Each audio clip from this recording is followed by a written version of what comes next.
I wanted to take a few minutes to talk about the Hadoop ecosystem. And that's a good description because there is no single Hadoop package that contains everything. So with Hadoop, there's many sub-projects that are either part of the official Hadoop project or started by other people who've contributed in various fashions. And most of these projects are part of the Apache Foundation, which means they're open source and available for download by anyone.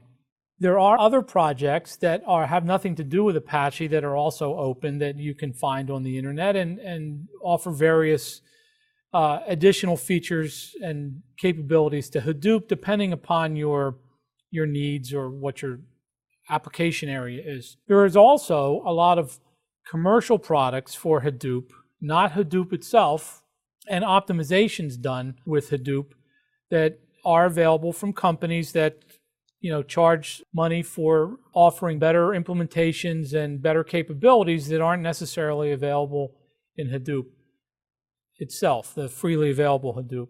There's also a need for Hadoop installation and support services that are offered by many of the companies in the Hadoop ecosystem. Some of the major companies, and there are more than just these three, are Cloudera, Hortonworks, and MapR. These companies usually will offer their own distribution.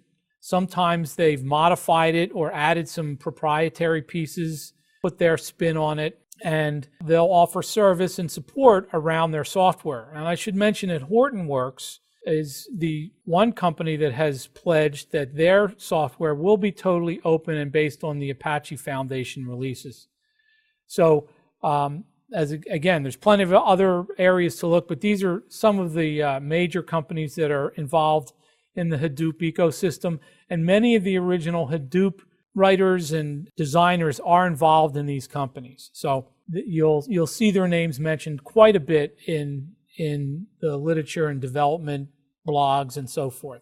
Next, I'd like to talk about a few of the main Hadoop components. And I want to emphasize clearly that there are many more than what I've shown in this slide. And intentionally not to confuse or overwhelm anybody, I wanted to just put some of the important ones that you may hear about and some of the ones we'll talk about in this tutorial. So the ones in gray at the bottom of this slide are usually referred to as the Hadoop core. And as we mentioned previously, there's Hadoop file system, which is for distributed storage. And we looked at that a little bit. That's what slices data up, puts it on multiple servers, multiple disk drives. And what sits on top of that is the MapReduce distributed processing model. So the MapReduce is intimately tied to the Hadoop file system, and that is where the core functionality comes from for many of the applications that run. So sitting above MapReduce is something called HCatalog. Incidentally, obviously, if it's using H in front of something, it usually means Hadoop. So a lot of these applications have the letter H prepended to them. So the HCatalog is really a thin layer of metadata services that interact with MapReduce that allow some higher level tools to be written. The two higher level tools we're going to talk about are one called Pig, and that's really a MapReduce scripting language. And by using the HCatalog interface, it allows you to write a script that gets interpreted in such a way that it can talk to the MapReduce model. Similarly, there's something called Hive, which is a query language that allows you to do actual ad hoc querying with MapReduce. And it gives you a higher level approach to the MapReduce and Hadoop file system structure. And you don't need to worry too much about the actual workings of the MapReduce aspect of Hadoop. Moving over to the HBase, that's a non-relational database that's built on top of Hadoop file system. We're not going to cover that. in this tutorial, but it's another important aspect of the Hadoop ecosystem. There's also something called Uzi, which is a workflow and scheduling piece that allows Hadoop jobs to be scheduled on the Hadoop cluster.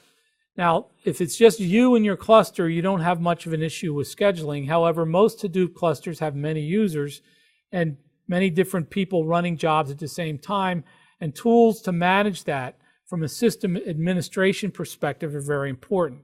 Generally, users won't get involved in workflow and scheduling.